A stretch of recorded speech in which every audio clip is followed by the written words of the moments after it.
Lakas si Lolo. Sana all nakakatakbo pa sa 5 kilometer. Wait lang, paano tayo napunta sa sitwasyon na to? At paano tayo napunta sa run na to? Kasi mga sir, ang ginawa ko lang naman, siguro naisipan ko lang na mag-exercise. Nagkakaedad na kasi tayo, so kailangan na natin maging conscious sa ating katawan kasi anytime pwede tayong sinilin ng ating mga bisyo, mga maling ginagawa. So naisipan ko tumakbo.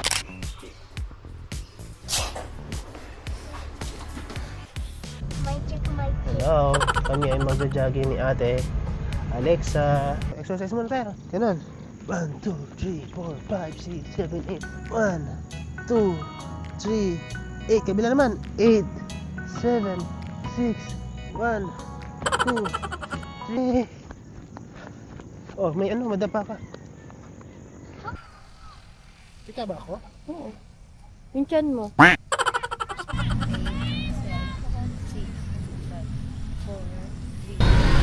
Walking in the night. Lakad muna bago sumabak sa pag-jogging.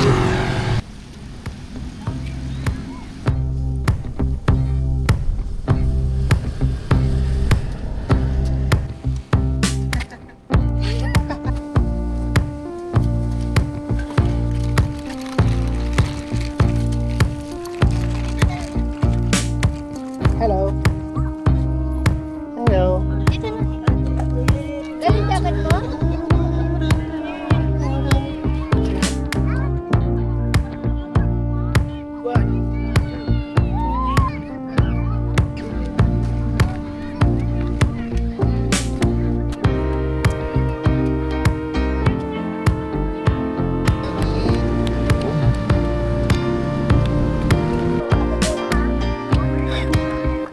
Okay. Exercise. Jogging para sa bawas timbang. Jogging, walking. Jogging, walking. Siniling. Hello.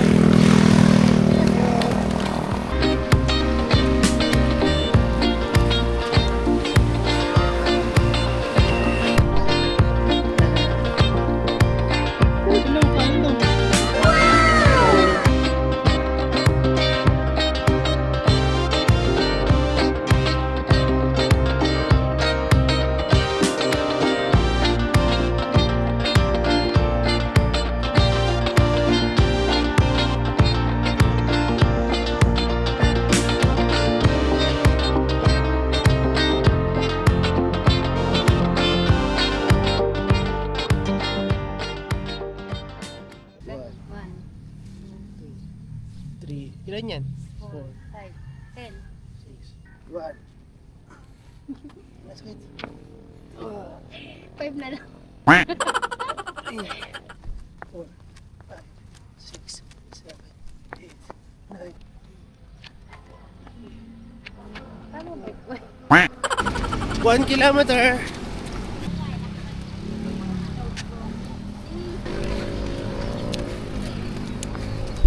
Oh, sunrise. Wait na kami mag-jogging. Dapat 5:30. 6 na. 2 kilometer. 3 kilometer.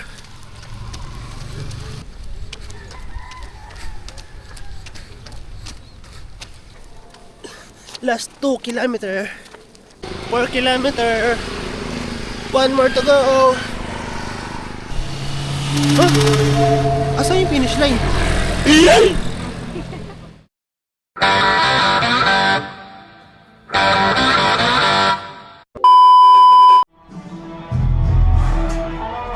At ito na nga, nasa Panra na kami. Lakas ng loob namin, no? Sumali kami ng 5K. First time namin mag-join sa ganitong event. Tumalon kami sa 3K, 5K agad. Ganun kami kalakas ang loob. Kala mo magagaling. Heartbeat Run, Stride to the Beat of Hope, organized by MNL City Run. As well to our amazing booth exhibitors for making this run stronger. Dito pala yung mga kuha ng mga loot bag. Mayroong 5K, may 3K. Nasaan na kaya? Okay na. 5K. Once again, my name is Nick Gomez, and I am members of MNL. Kaya natin mga libreng lugaw, tubig. Yes,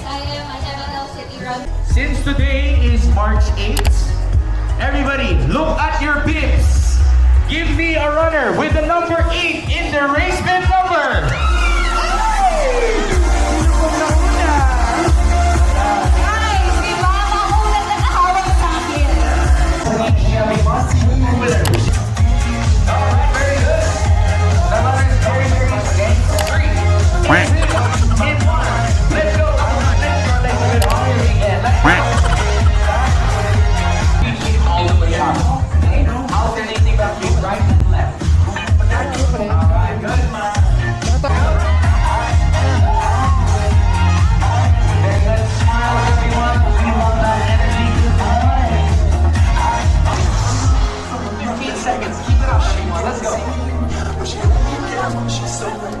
Coming up next, please do share your photos and videos on social media and use the following hashtags. Simulan natin sa hashtag Heartbeat Run. When you run, do also tag MNL City Run on Instagram and on Facebook. 6, 5, 4, 3, 2, 1!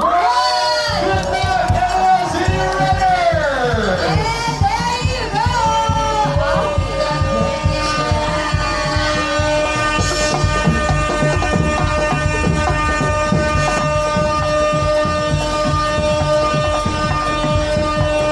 Pacing.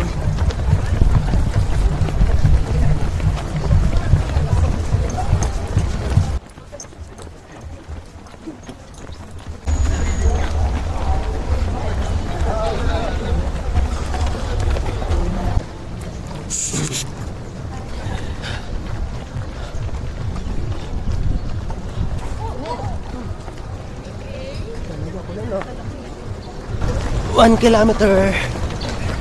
At this point ng pagtakbo ko, nakaramdam na ako ng pananakit ng binti ko sa paa. Siguro dahil dun sa warm up na ginawa namin, nabigla siguro dun sa hindi ko masyadong gamay na warm up. Katagalan naman, nakapag-adjust din naman yung katawan ko. Paunti-unti, konting pahinga, konting masahe dun sa mga legs ko, nawala na may cramps. Yun, tuloy-tuloy na rin yung aking pagtakbo. Okay, stop over. Inom muna.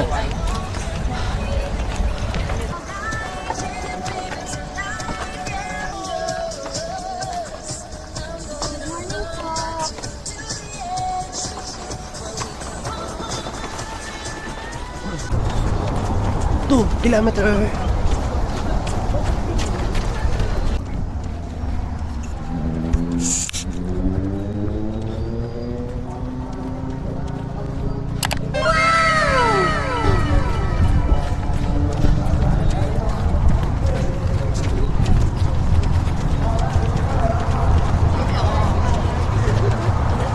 Lakas si Lolo. Sana all nakakatakbo pa sa 5 kilometer kahit ganong edad.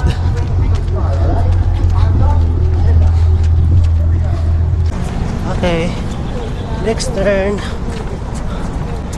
Ikot na. Pangalawang ikot na. 3 kilometer na kami. Yung mga kasama namin, ayun pa, marami pa kami rito, sabay-sabay. Yung iba nauna na, yung mga elite, mga sanay na mag-jogging talaga, tumakbo. Yun yung gusto ko ma-achieve someday. Next fun run, gusto kong go naman 10k. Sana. So paghahandaan, practice, di ba? 10 kilometer. Next time. Medyo malapit na ako. Ang ginawa ko na is binigay ko na 100% ko. Kayong mga mahihinang nilalang, kahit magsama-sama pa kayo, hindi nyo ako kaya, mga putang ina nyo. Ng lakas ko para tumakbo. Tuloy-tuloy na ako para ma-test ko rin yung sarili kong katawan kung kaya ko ba na tuloy-tuloy yung pagtakbo hanggang sa dulo, no? So, hindi ako minto, tuloy yung pagtakbo. So, para ma-try ko rin kung ano yung limitation ng katawan ko. And para ma-adjust at susunod na mas mahigitan ko pa yung kaya kong gawin sa ngayon.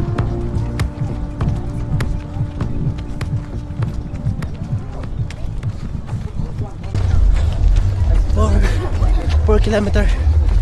Last one. Let's go.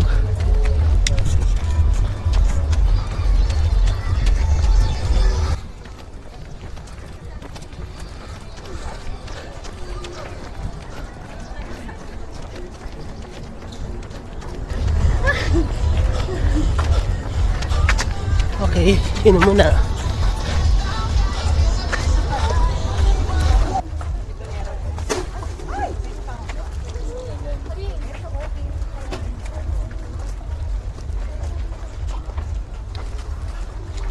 Okay, final turn.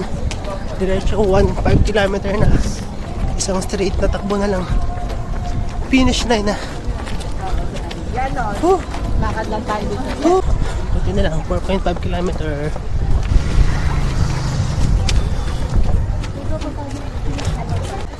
At feeling ko nga tinadhana ako tumakbo. Mukhang napapanahon yung paglalakad at pagtakbo ko kasi mukhang maglalakad ako papasok sa trabaho.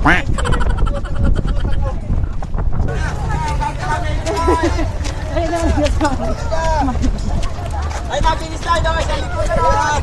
Mga ilang hakbang na lang. Bilis tayo na. Go, go, go, go. Scam si kuya. Ilang hakbang.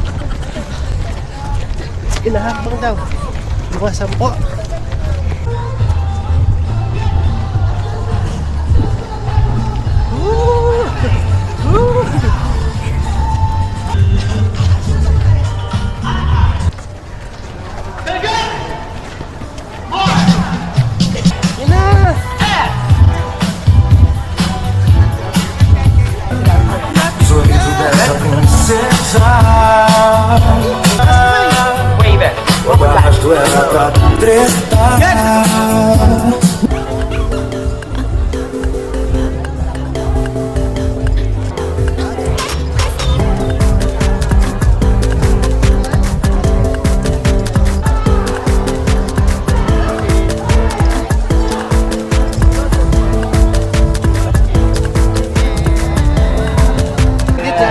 And this has dedicated to all We the did it. teams.